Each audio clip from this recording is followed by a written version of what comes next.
have always feared Elsa's powers were too much for this world. Now we must hope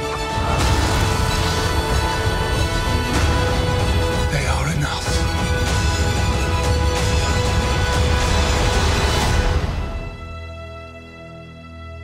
It's a much bigger world than you're used to, and everything is a little bit more grown up. It's still very kid appropriate, but this movie has grown with its audience. So kids that were 5 years old and are 11 now, or were 10 and are 16 now, these characters have developed like they have, and they're experiencing new things, and I think the movie growing with the audience is going to be a reason that they will like it.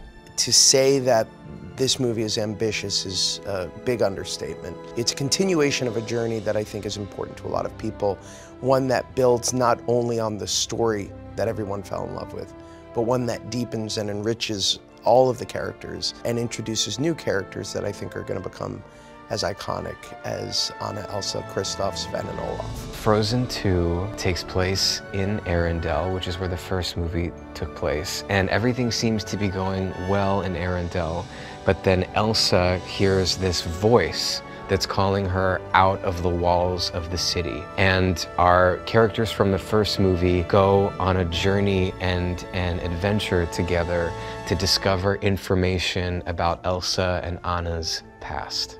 Kristoff, can I borrow your wagon? And Sven? I'm not very comfortable with the idea of that. You are not going alone. Anna? No, I have my powers to protect me. You don't. Excuse me, I climbed the North Mountain, survived a frozen heart, and saved you from my ex-boyfriend, and I did it all without powers. So, you know, I'm coming. Me too. I'll drive. I'll bring the snacks!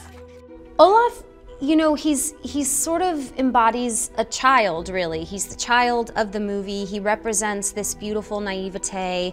But in the second one, he's growing up. It's a little bit more like a kid in adolescence, where they start to have these little existential crises, where he realizes, oh, there's knowledge in the world, and I'm going to gain that, and that's going to make me question myself and things around me, and allow me to use critical thinking, and all the things that happen when you grow up. And throughout the movie, he is constantly throwing out new facts because he's reading a lot. And one of my favorite things that he says is that turtles breathe through their butts.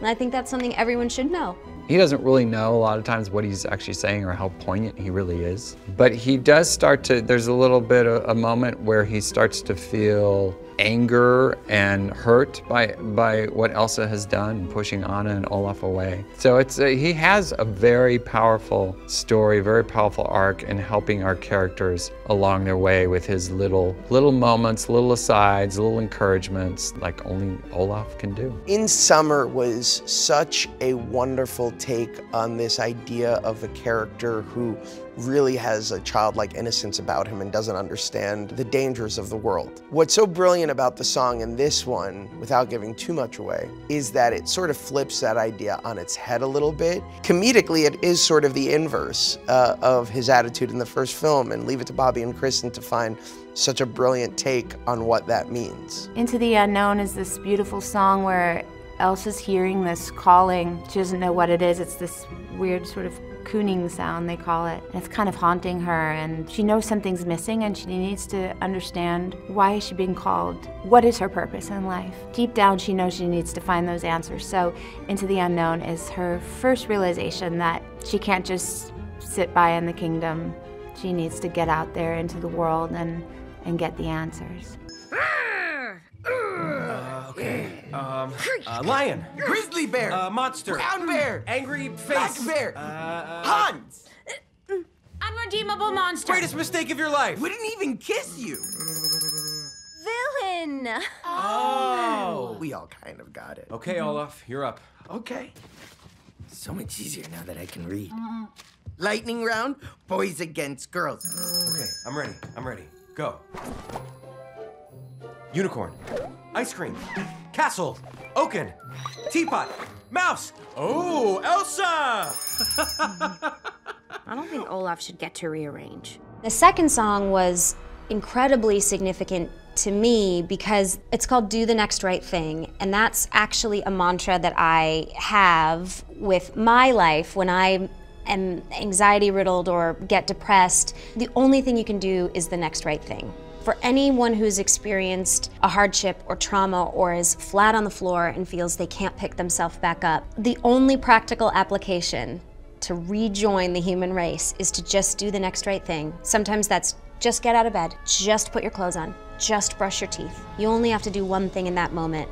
It's sung when Anna is at her absolute lowest. It's a really sad, dark moment of the film. And she is reminded of this mantra that will get her back to eventually save the day. Each song is crafted for a specific moment in the story. I think that part of what makes them really special and what elevates them is that they don't want to just write a great song, they want to write a great song that services a bigger, overarching story. This movie is truly an action-adventure film, and I think that that's the part that is going to blow people's minds. Is it is funny, it is so beautiful, like stunningly beautiful, but at the same time, it's also an edge of your seat kind of movie where you don't know what's lurking around every corner, and there are a lot of surprises along the way.